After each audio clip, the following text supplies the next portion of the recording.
మీ business ఏదైనా మీ ఊర్లో promotion చేయాలంటే అది సుమన్ టీవీతోనే సాధ్యం. ఇప్పుడే సంప్రదించండి. హాయ్ హలో నమస్తే, వెల్కమ్ టు సుమన్ టీవీ. నేను మీ శివకుమారి. ఈ రోజైతే మన ముందు వల్లెటివారిపాలెం గ్రామస్తుల పురోహితులు సాయిరాం శర్మ గారైతే మన ముందున్నారు. జూలై మాసంలో ప్రథమ భాగం 12 రాసులు ఎలా ఉండబోతున్నాయో గురువు గారిని అడిగి తెలుసుకుందాం. నమస్తే గురువు గారు. నమస్కారం. మా ప్రేక్షకులకి ఒకసారి ఈ 12 రాసులు ఎలా ఉండబోతున్నాయో తెలియజేయరా? మనము ఇప్పుడు జూలై మాసానికి కాను ప్రథమ భాగంలో ద్వాదశ రాశుల ఫలితాలు ఎలా ఉన్నాయో తెలుసుకోబోతున్నాం. ముందుగా మేషరాశి. మేషరాశి అధిపతి కుజుడు. వీరికి ఇష్టమైనటువంటి వర్ణం రక్తవర్ణం, అంటే ఎరుపు వర్ణం. వీరు ఏ కార్యాలందరూ ప్రారంభించడానికైనా సరే, ముఖ్యంగా పంచమి, సప్తమి, అదేవిధంగా వీరికి 5 కానీ, అలాగే మంచి శుభం కలిగించేటటువంటి పసుపు రంగు, ఎరుపు రంగు వస్త్రాలు కానీ శుభాన్ని చేకూరుస్తాయి. ముఖ్యంగా ఈ రాశి వాళ్ళు ఈ మాసంలో శుభ ఫలితాలు పొందడం కోసం సూర్యారాధన చేయడం ద్వారా వారికి ఆరోగ్యరీత్యా ఉండేటటువంటి సమస్యలు తొలగేదానికి చక్కని అవకాశం ఉందమ్మా. అలాగే రెండవ రాశి వృషభ రాశి. వృషభ రాశి అధిపతి శుక్రుడు. ఈయన తెలుపు వర్ణాన్ని ఇష్టంగా వీరు ప్రేమిస్తుంటారు. వీరికి మరి తెలుపు వర్ణంతో పాటుగా మరి ఏదైనా కార్యక్రమాన్ని ప్రారంభించడానికి ముఖ్యంగా త్రయోదశి, అలాగే సప్తమి, అలాగే విధియ తదియ ఇటువంటి తిథులు చక్కగా ఉపకరిస్తాయి. అంతేకాకుండా వీరు చేసేటటువంటి కార్యాచరణలో అమ్మవారి యొక్క పూజ చేసినట్టయితే వీరికి కార్యజయంతో పాటుగా వీరికి ఉన్నటువంటి ఈ మాసంలో జరిగేటటువంటి మానసికమైన ఒత్తిళ్లు తొలగి వీరెంతో సంతోషంగా ఉండేదానికి మంచి అవకాశం ఉన్నది. అలాగే మూడో రాశి మిథున రాశి. మిథున రాశి అధిపతి బుధుడు. బుధుడు అంటే ఇక్కడ మిథున రాశి అంటే కవలలు అని అర్థం. అంటే మిథున రాశి వారు ఎంతో ఆహ్లాదకరమైనటువంటి జీవితాన్ని కోరుకుంటూ ఉంటారు. సహజంగా లగ్జరీగా ఉండాలని కోరుకుంటూ ఉంటారు. వీరికి ఎవరయ్యా అంటే భాగ్యకారకుడైనటువంటి వాడు బుధుడు.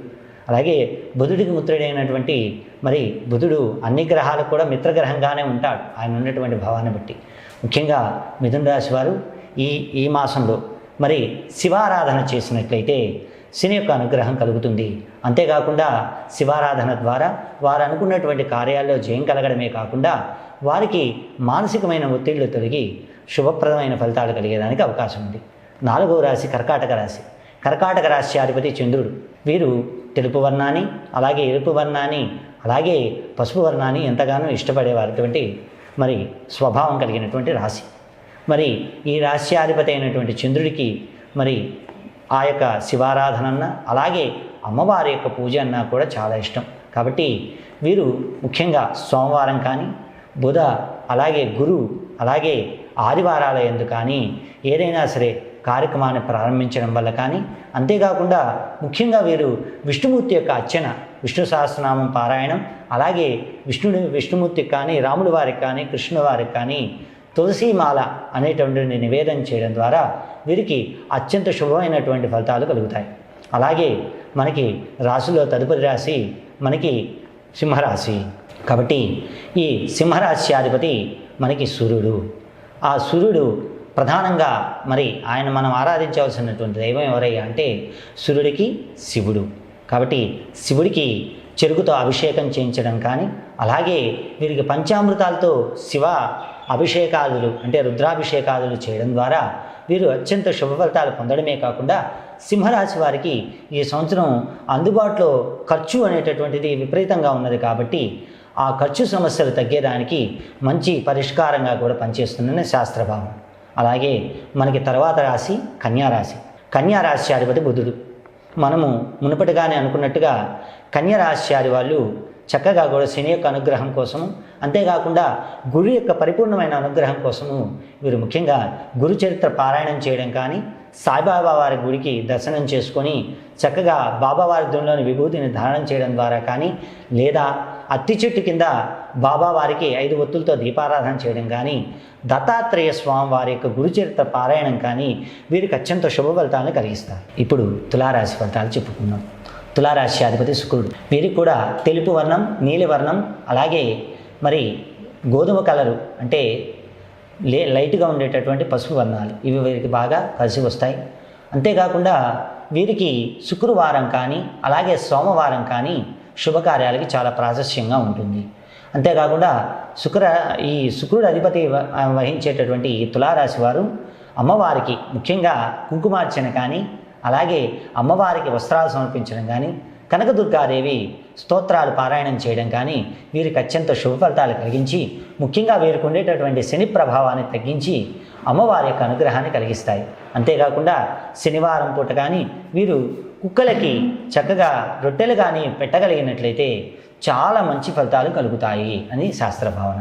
అలాగే తర్వాత మనకి వృశ్చిక రాశి. వృశ్చిక రాశి అధిపతి కుజుడు. ఈయనకు కూడా రక్తవర్ణం అంటే ఎరుపు వర్ణమన్నా, పసుపు వర్ణమన్నా, తెలుపు వర్ణమన్నా ఎంతో ప్రీతికరమైనటువంటి రాశులు వీరు. అంతేకాకుండా వీరికి అత్యంత శుభ ఫలితాలు కలగడం కోసం మంగళవారం కానీ, ఆదివారం కానీ, గురువారం కానీ శుభ కార్యక్రమాలు చేయడం వల్ల మంచి ఫలితాలు పొందుతాయి. అంతేకాకుండా వీరికి మరి ఆ రాశి యొక్క అనుగ్రహం కలగడం కోసం ముఖ్యంగా కూడా వీరు అమ్మవారి యొక్క పూజలు, అమ్మవారిలోనూ ముఖ్యంగా కూడా వీరు కనకదుర్గాదేవి కానీ స్తోత్ర పారాయణ చేయడము, అంతేకాకుండా లక్ష్మీ అమ్మవారికి మరి మంగళవారం పూట తెలుపు వర్ణం పూలతో అర్చించినట్లయితే మంచి శుభఫలితాలు కలుగుతాయి వృశ్చిక రాశి వారికి. అంతేకాకుండా ధనుర్రాశి. ఆ ధనుర్రాశి అధిపతి బృహస్పతి, గురుడు అంటాం మనం. ఆ గురువు గారి యొక్క అనుగ్రహం వల్ల వీరికి అత్యంత శుభ ఫలితాలు కలగడం కోసం దత్తాత్రేయ స్వామివారి ఆధిపత్యం వహించేటటువంటి రాసులు కాబట్టి వీరు గురువారం పూట మరి అత్తి చెట్టుకి 5 ప్రక్షాళనలు చేయగలిగిన, అంతేకాకుండా వీరు శుభ ఫలితాల కోసం స్వామివారికి, దత్తాత్రేయ స్వామివారికి స్తోత్రమాలిక అనేటటువంటి ఒక చిన్న శ్లోకం ఉంటుంది.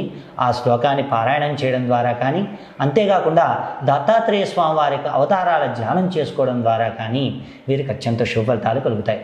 అంతేకాకుండా మనకి తదుపరి రాశి మకరం. మకర రాశి అధిపతి శని. ఈ సంవత్సరం శని యొక్క అనుగ్రహం వీరికి ప్రస్ఫుటంగా కలగాలి కాబట్టి శనికి ముఖ్యంగా కాలభైరవ స్తోత్ర పారాయణం కానీ, ఆంజనేయ స్వామివారికి ఆకు పూజలు చేయించడం కానీ, లేదా వడమాలను కానీ, అప్పాలమాలను కానీ నివేదన చేయడం వల్ల శనిత్రయోదశి ఇటువంటి పర్వదినాల యందు చక్కగా శనికి తైలాభిషేకం చేయించుకోవడం ద్వారా శని యొక్క అత్యున్నత ఫలితాలు వీరు పొందగలుగుతారు. తదుపరి కుంభరాశి.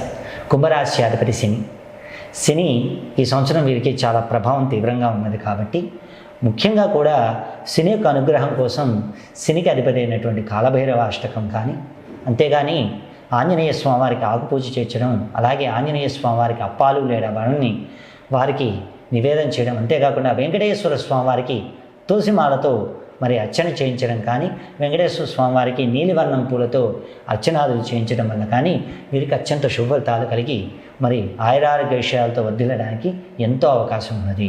అంతేకాకుండా చిట్ట చివరి రాశి మీనరాశి.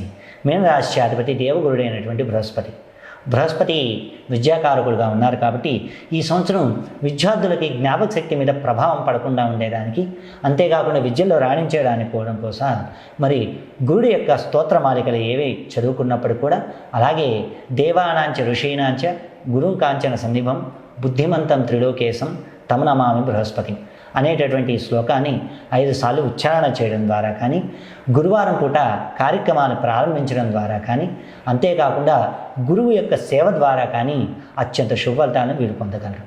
ఈ విధంగా ద్వాదశ రాశులు కూడా మరి గోచారం దృష్ట్యా ఈ ప్రభావాలు కలిగి ఉన్నాయి కాబట్టి వారి జాతకం దృష్ట్యా అది ప్రత్యరి దేవతలు ఎవరైతే ఉన్నారో వారికి అర్చన చేయడం ద్వారా అత్యంత శుభ ఫలితాలను పొందగలుగుతారు.